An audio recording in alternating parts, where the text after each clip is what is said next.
Gurmagat Ceann Comhairle, and can I begin by extending my good wishes to an Taoiseach Inish, Deputy Micheál Martin. I have no doubt, Taoiseach, this is a very proud day for you, for your people, for your community.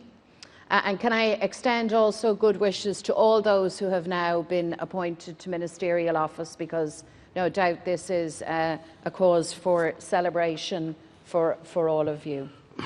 Ceann Comhairle, in February last, we presented a manifesto for change to the people, and we asked them to give us a chance to deliver that change, to lead. The people, by way of response, gave us a record mandate, and that was a mandate to enter government, and that was not to be on this occasion. But nonetheless, we have witnessed a realignment of Irish politics, and Sinn Féin, for the first time, will now lead the opposition, and Fianna Fáil and Fine Gael have formally come together.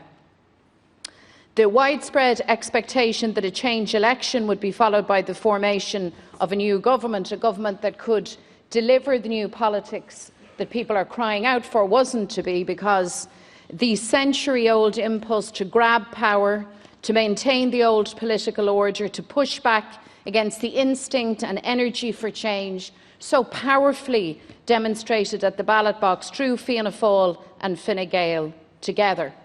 And so the truth is they have coalesced and they have colluded in frustrating the voice of change.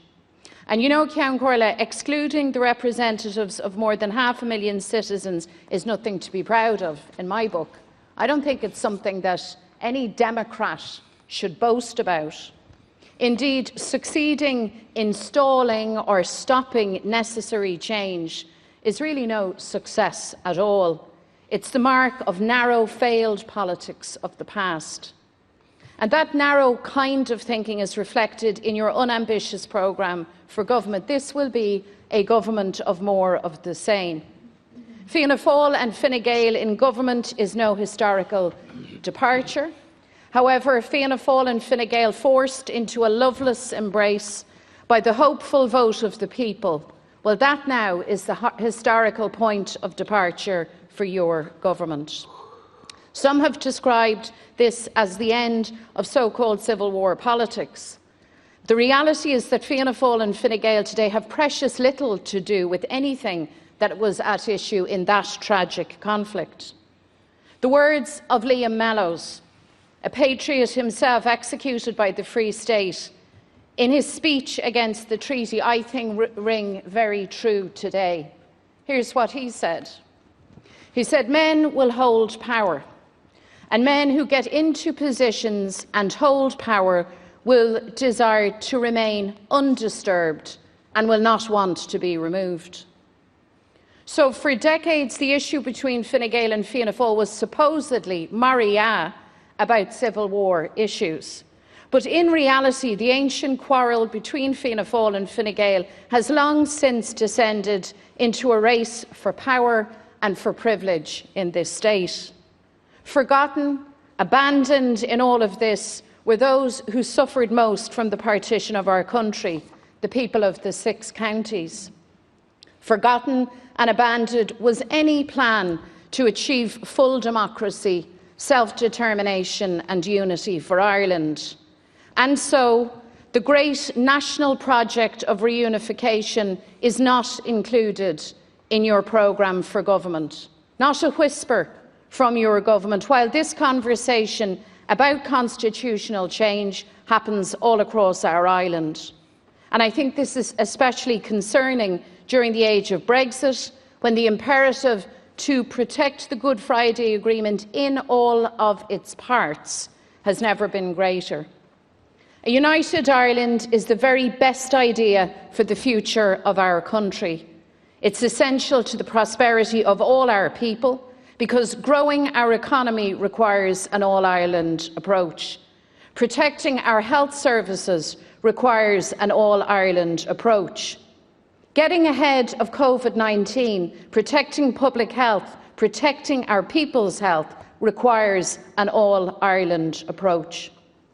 And no government, not least an incoming government in this period, should ignore the imperative of unity. It should be, Taoiseach, planning for change, planning for reunification, and planning for that referendum on Irish unity as per the Good Friday Agreement. Ceann Comhairle, the society shaped by the old establishment divides us between the haves and the have-nots, the insiders and the outsiders, the entitled and the rest. And that's why government after government has presided over a housing crisis. It's an indictment of successive governments that housing is so unaffordable for so many. It's also why our health system is broken, crippled by hospital overcrowding, a never-ending trolley crisis and record-breaking treatment waiting lists. It's also why the principle of fairness is breached day and daily in every aspect of Irish life.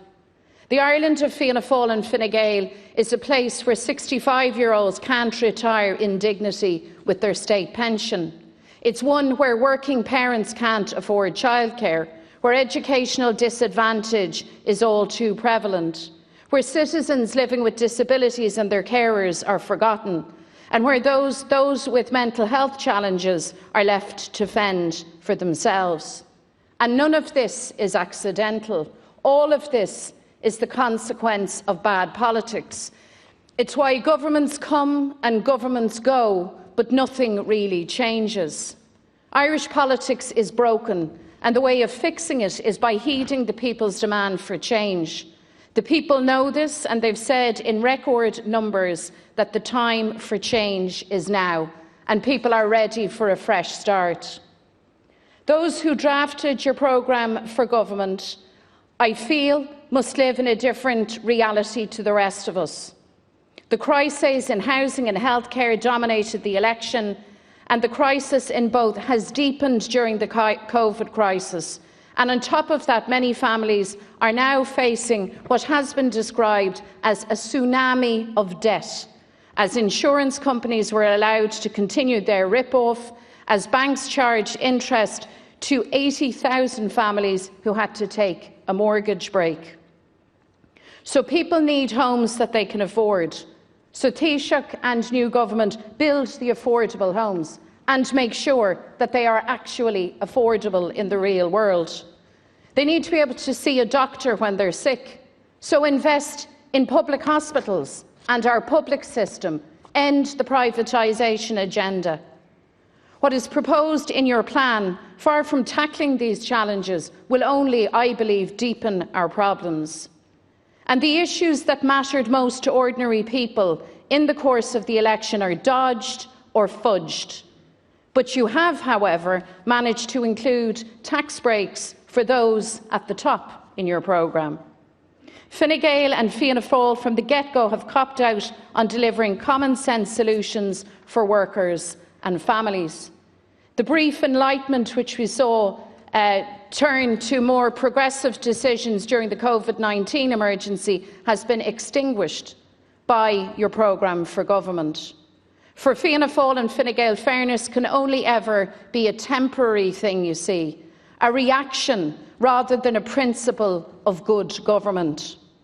And because of your lack of ambition, this is a government already on borrowed time. And workers and families know that they deserve so much better. And it's that belief that will drive Sinn Féin's determination to deliver effective opposition. We have the policies, Ceann Comhairle, we have the team. Pearse Doherty has the plan to shape a fair economy. Louise O'Reilly for a national health service. Owen O'Brien has the plan to make housing affordable. We are happy to share those plans with you. And if you are serious about tackling these issues, you will work with those plans.